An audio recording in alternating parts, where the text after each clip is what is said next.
തീർച്ചയായും അങ്ങനെ തന്നെയാണ്. ഗവർണർ എന്നുള്ളത് നമുക്ക് കഴിഞ്ഞകാല ഗവർണറുകൾക്ക് അപേക്ഷിച്ച് അങ്ങനെ ഒഫീഷ്യൽ പദവിയിൽ ഇരുന്ന് ആ രീതിയിൽ നിൽക്കുന്ന ഒരാളായിരുന്നില്ല ആരിഫ് മുഹമ്മദ് ഖാൻ എന്നുള്ളത് നമുക്ക് അറിയാം, നാട്ടുകാർക്കും അക്കാര്യം അറിയാം. കാരണം യെസ്,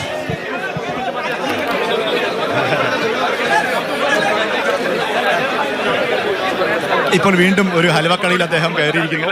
ഒരു അഭിവാദ്യം ഒരു കടയിൽ നിന്ന് ഉയർന്നാൽ അദ്ദേഹം yes I will come there എന്ന് പറഞ്ഞുകൊണ്ട് അദ്ദേഹം നേരെ കടയിലേക്ക് കയറുകയാണ്. ഇപ്പോൾ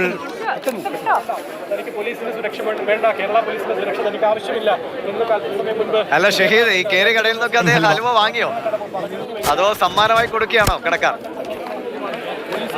നേരെ അദ്ദേഹം അതിനകത്തേക്ക് നമുക്ക് പ്രവേശനം. എനിക്ക് കാണുന്നത് അദ്ദേഹം ഹൽവ ഈ ചില്ലുകൂടിനകത്തുള്ള ചില്ല് നീക്കി ഹൽവ അദ്ദേഹം കൈകൊണ്ട് എടുക്കുന്നു എന്നാണ് നമ്മൾ മനസ്സിലാക്കുന്നത്. അവിടെ കടക്കാരുണ്ട്, അവരുമായി അദ്ദേഹം സംസാരിക്കുന്നു. അവരൊരു കഷ്ണം ഹൽവ എടുത്ത് അദ്ദേഹത്തിന് കൊടുത്തിട്ടുണ്ട്. അദ്ദേഹത്തിൻ്റെ യെസ്, അദ്ദേഹം ഹൽവ ഒരു കഷ്ണം അദ്ദേഹത്തിന് കൊടുത്തു. അദ്ദേഹം അത് കഴിച്ചു. ശേഷം കടയിലുള്ള ആളുകൾ അദ്ദേഹം കെട്ടിപ്പിടിക്കുന്നു. നിരവധി വൈവിധ്യങ്ങളുള്ളതാണ് കോഴിക്കോട്ടെ ഹൽവ, എല്ലാവർക്കും അറിയാവുന്നതാണ്. ആ ഹൽവ അദ്ദേഹത്തിന്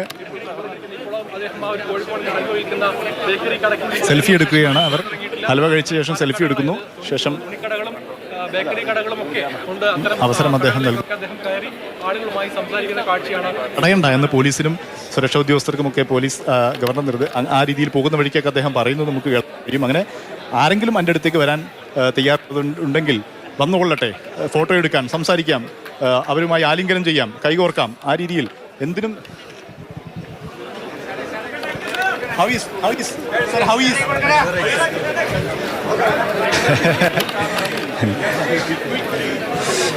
ഹൽവ എങ്ങനെയുണ്ടെന്ന് ചോദിക്കാനുള്ള ശ്രമം നടത്തിയിരുന്നു. പക്ഷേ സുരക്ഷാ ഉദ്യോഗസ്ഥർ നമ്മുടെ മൈക്ക് മാറ്റി. അവസാനം നമുക്ക് എല്ലാ രുചികളും എങ്ങനെയുണ്ടെന്ന് നമുക്ക് അവസാനം ചോദിക്കാം. ഒരു പാക്കറ്റ് ഹൽവ അദ്ദേഹം വാങ്ങിയോ അതോ രുചിച്ച് നോക്കി മടങ്ങിയാണോ?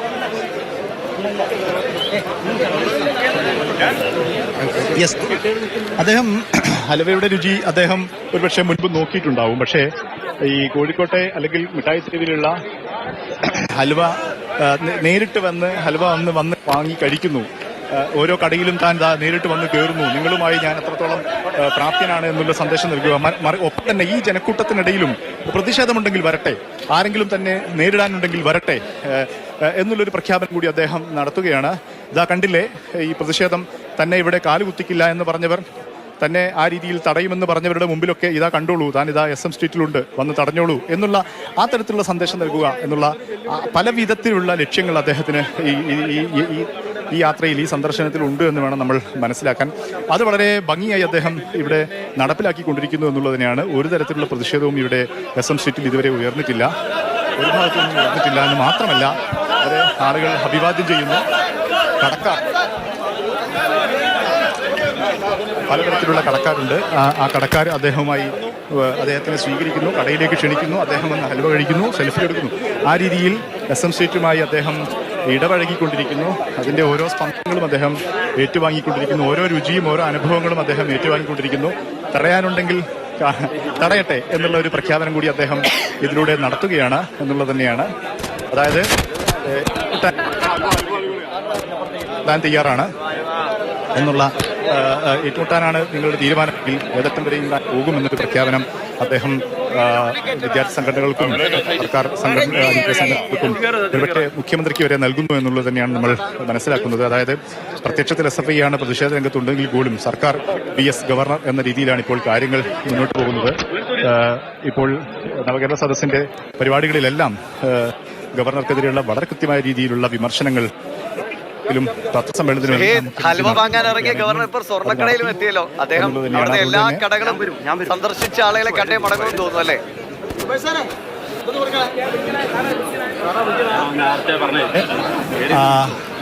ഗോൾഡ് ഒറിജിനൽ സ്വർണ്ണക്കട തന്നെയാണ് തോന്നുന്നത്. Persian golden diamonds. ഗോൾഡിന്റെ ചില കടകളൊക്കെ ഇവിടെ ഉണ്ട്. അതല്ല, ഒറിജിനൽ സ്വർണ്ണക്കട തന്നെയാണെന്നാണ് പേർഷ്യൻ ഗോൾഡ് ആൻഡ് ഡയമണ്ട്സ്. അവിടെ കൂടി അദ്ദേഹം കയറിയിട്ട് ഇനി അവിടുന്ന് സ്വർണം വാങ്ങുമോ എന്നുള്ളത് നമുക്കിനി അറിയേണ്ടതുണ്ട്. ഏതായാലും സ്വർണ്ണക്കടയ്ക്ക് ഉള്ളിലാണ് അദ്ദേഹം ഉള്ളത്. അകത്ത് കയറി അദ്ദേഹം ആ കടക്കാരുമായി സ്വാഭാവികമായ രീതിയിലുള്ള ഒരു കുശലാന്വേഷണം നടത്തുന്നു എന്നുള്ളത് തന്നെയാണ്. അപ്പോൾ അത് ആ സ്വർണ്ണക്കടയിൽ നിന്നും പുറത്തിറങ്ങിയിട്ടുണ്ട്. ഒരു കടയും അദ്ദേഹം വിട്ടുപോകാൻ ഉദ്ദേശിക്കുന്നില്ല. അദ്ദേഹം സൗകര്യപ്പെടാത്തതുകൊണ്ടാണ് മറ്റു കടകളിൽ അടുത്ത കടയിൽ അദ്ദേഹം വിളിക്കുന്നു, അവിടെ വിളിക്കുന്നു. സാർവിളികൾ ചുറ്റുപാടും മുഴങ്ങുന്നു. ചില ആ സാർവിളികൾ അത്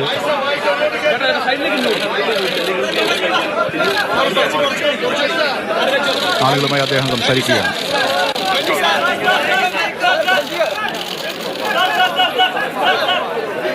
മുകളിൽ നിന്ന് അഭിവാദ്യം, സാർവിളിക്ക് അദ്ദേഹം അഭിവാദ്യം, തിരിച്ചഭിവാദ്യം നൽകുന്നു.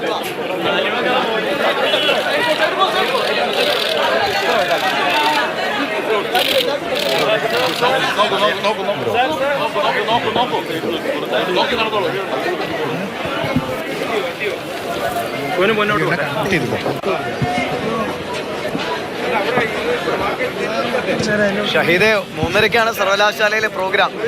ഈ മാനേജറെ സന്ദർശിക്കുമ്പോഴേക്കും സമയം കുറച്ച് പോകും.